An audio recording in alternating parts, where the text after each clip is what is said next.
tell me, O Guru, that which you directly know,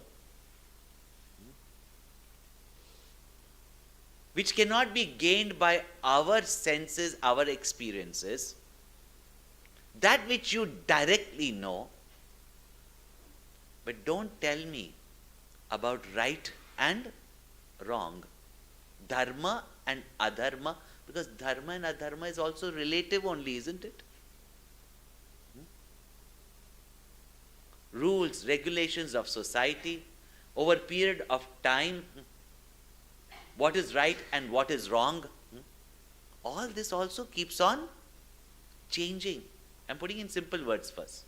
Dharma and adharma. It is also constantly changing. It is relative.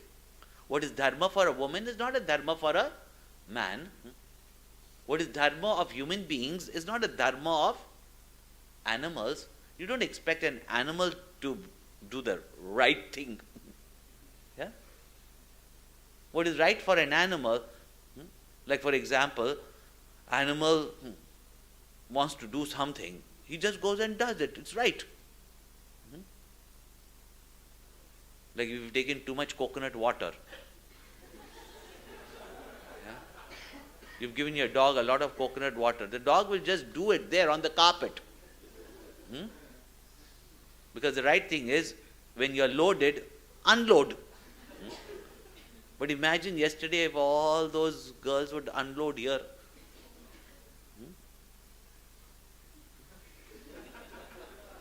Now you understand what is dharma and adharma. Yeah. You are loaded up, you must go and unload. But how you do it for human beings is different. If you are in the road in India, what do you do? In Singapore and America, if you, or even Australia, you do something like that on the road like Indians do. Immediately you would be fined. That's why I say, why is Singapore such a fine city? You fined for it. Dharma is also constantly changing.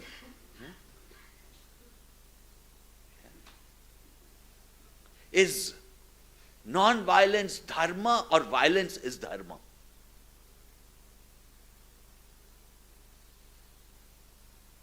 Is non-violence right or violence is right? Depends, no? Depends means relative. That Krishna only who did everything for peace. For finally, for peace only told Arjuna, pick up the weapons. That's why even Arjuna is confused about what is dharma.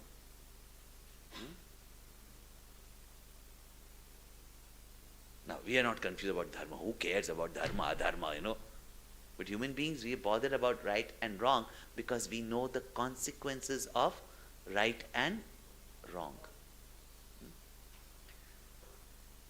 If you go back to the verse where Yamraj pointed out the two paths, the path of Shreyas and of Preyas. And there I purposely skipped that portion where it says that both Shreyas and Preyas bind or chain the person. Because if I had said that, oh God, how many questions would have bombarded on me that day itself on the dining table where everybody is shouting away and you can't hear the question nor can they hear my answer and they just go.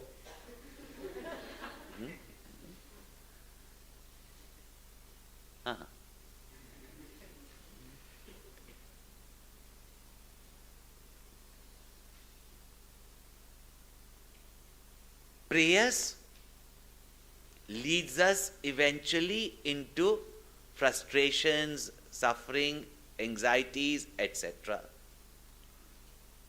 But Shreyas, the path of good, should be chosen, the path of dharma should be chosen because it eventually takes us to the absolute or the truth. But while we are walking the path of dharma, dharma has got its own chains.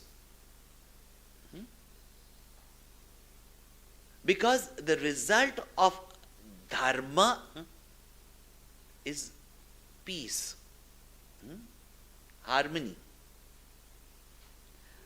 So the path of Shreyas leads you to harmony, and you get attached to joys. So path of righteousness, the right path when you say, the good path when you say, it leads you to joy. And the path of pleasure, enjoyable at first, but leads you to sorrow. And joy and sorrow are constantly there. And Yamraj had said, Harsha Shoko Jahati. See how from what Yamraj has said, Guruji had given us a test. How did Nachiketa formulate this question from what Yamraj had said?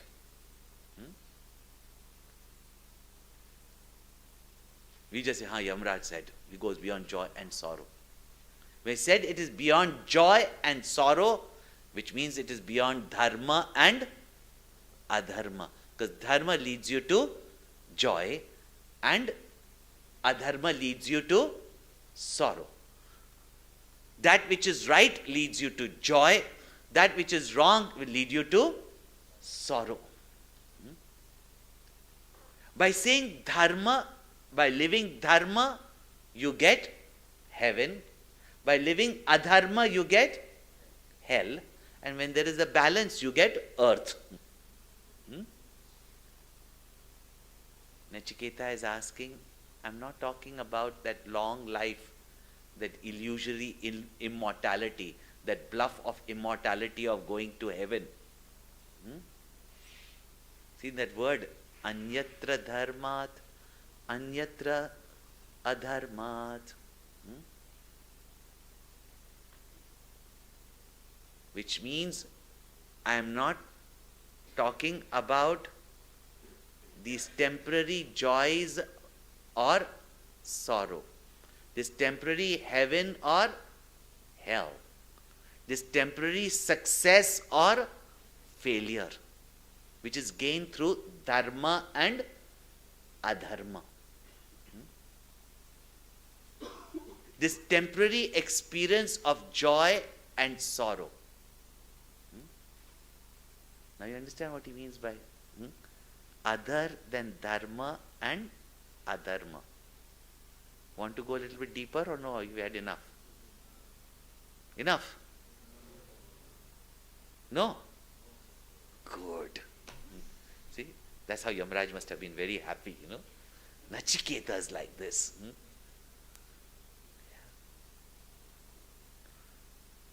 To do dharma or even to do adharma,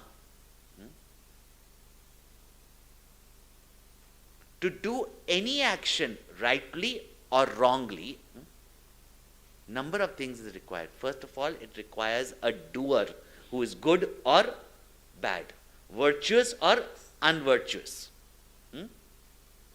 So requires a doer who is either good or bad.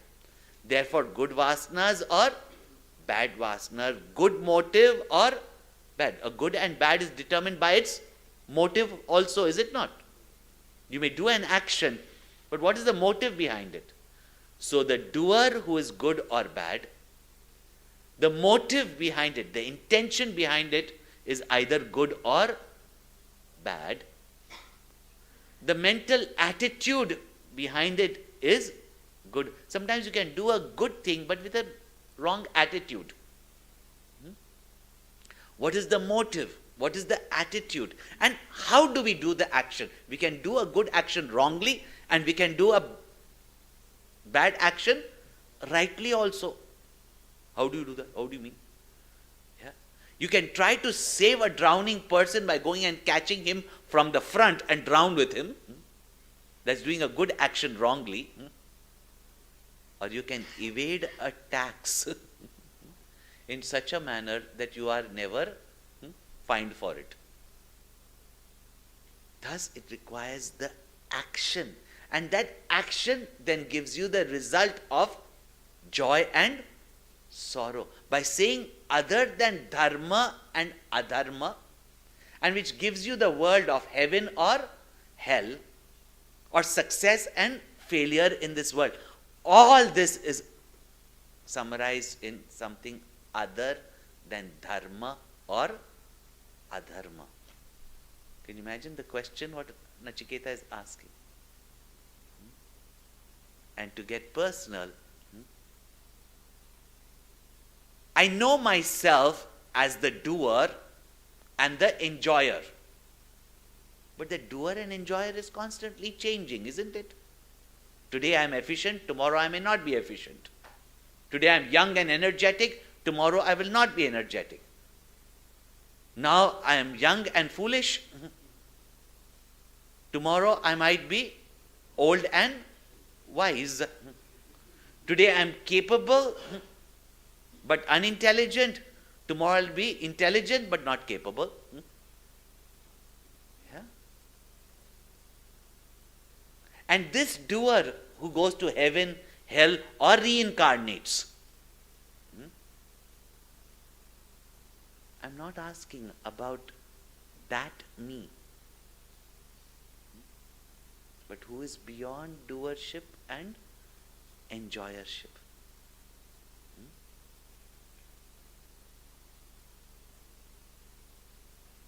Who is without going and coming. Is there a self beyond this doer and enjoyer? Is there something permanent beyond birth and death? Is there a self which is free from joy and sorrow,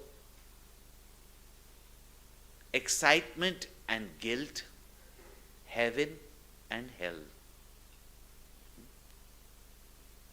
So beyond this personality that I know is enjoying and suffering, doing and acquiring, going to different worlds, etc., in all this change and impermanence, is there a self?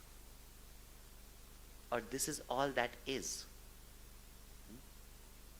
Is there a self which is permanent?